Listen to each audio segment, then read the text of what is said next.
உயர்நீதிமன்ற நீதிபதிகள் நியமனங்களில் சமூக நீதியை பின்பற்ற வேண்டும், வெளிப்படையாக நியமன முறைகளை நடத்த வேண்டும், பாதிக்கப்பட்ட சமூகங்களுக்கான பிரதிநிதித்துவம் வழங்கப்பட வேண்டும் என்கிற கோரிக்கைகளை வலியுறுத்தி மதுரை வழக்கறிஞர்களின் சார்பில் இன்றைக்கு ஆர்ப்பாட்டம் நடைபெற்றுள்ளது. இந்த கோரிக்கையை விடுதலை சிறுத்தைகள் கட்சியின் சார்பில் ஆதரிக்கிறோம்.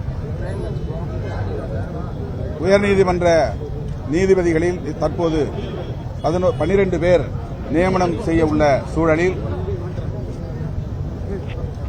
அனைத்து பாதிக்கப்பட்ட அல்லது ஒடுக்கப்பட்ட சமூகத்தை சார்ந்தவர்களுக்கு, குறிப்பாக தென் மாவட்டங்களில் பிரமலை கள்ளர் சமூகம், அருந்ததியர் சமூகம், குதிரை வண்ணார், மறவர், ஆதிதிராவிடர் போன்ற சமூகத்தின் பிரதிநிதிகள் இதுவரையில் நீதிபதிகள் நியமனங்களில் இல்லை என்கிற குறை இருக்கிறது. இது தொடர்பாக பார் கவுன்சில் தீர்மானம் நிறைவேற்றப்பட்டு உரிய நீதிபதிகளின் கவனத்திற்கு கொண்டு செல்லப்பட்டிருக்கிறது.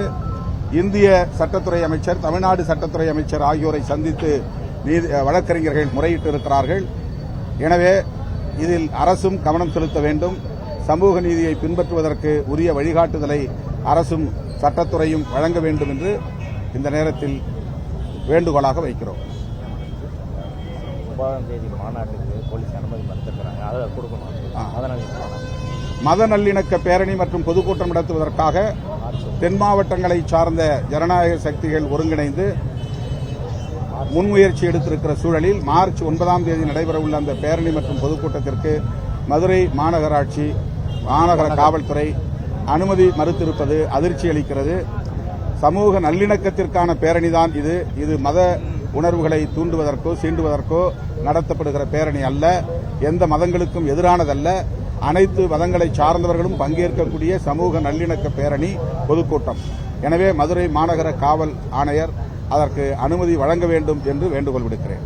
சார், கொள்கை கூட்டணி சொல்லிட்டு முதலமைச்சர் மட்டும்தான் சொல்றாரு. கூட்டணியில இருக்கிறவங்க யாருமே சொல்றது கிடையாது.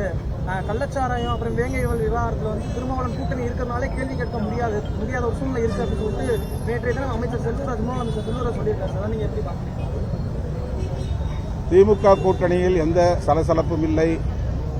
கருத்து முரண்கள் இருந்தாலும் கூட கட்டுக்கோப்பாக ஒற்றுமையாக இருக்கிறோம் என்பதுதான் அவர்களுக்கு உள்ள சிக்கல். ஆகவே இல்லாதது கொள்ளாததுகளை இட்டுக்கட்டி பேசுகிறார்கள். மற்றபடி அதில் எதுவும் சொல்வதற்கு இல்லை. நீங்களே சொல்றீங்க, உங்களோட கருத்தை வெளிப்படையாகவும் பிரச்சனை இல்லாமல் தெரிவிக்கிறதுக்கான அந்த கூட்டணியில சூழல் இருக்கா? இப்ப வெளிப்படையாவே நாங்கள் போராட்டங்கள் நடத்துறோம். வேங்கவேல் பிரச்சனைக்கு போராட்டம் நடத்திருக்கிறோம். பல்வேறு சமூக பிரச்சனைகளுக்கு போராட்டங்கள் நடத்தியிருக்கிறோம். அதெல்லாம் கூட்டணியில் இருந்து கொண்டேதான் போராடுகிறோம். கோரிக்கைகளை வெளிப்படையாக தான் பேசுறோம். முதல்வரை சந்திச்சு முறையிடுகிறோம். எல்லாமே வெளிப்படையாக தான் நடக்குது. எதுவுமே வெளிப்படையா இல்ல. எதிர்கட்சிகள் என்ன சொல்றாங்களா, உங்களை புகழ்ந்துதான் பேசுறாங்க. அவர் வீரியமானவர், போல்டா சொல்லக்கூடியவர். அவர் ஏன் இவ்வளவு காமா இருக்காருன்னு தெரியல. அவருக்கு அந்த நெருக்கடி இருக்கிறதுனாலதான் இருக்காரு. ஒரு நெருக்கடியும் இல்லை. திமுக கூட்டணியில் விடுதலை சிறுத்தைகளும் ஒரு அங்கம்.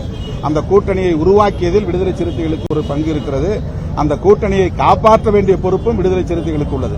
ஆகவே அந்த அனைத்து பொறுப்புகளையும் ஏற்று செயல்படக்கூடிய ஒரு கட்சியாக நாங்கள் இருக்கிறோம். எந்த விதத்திலும் பலவீனப்படவில்லை.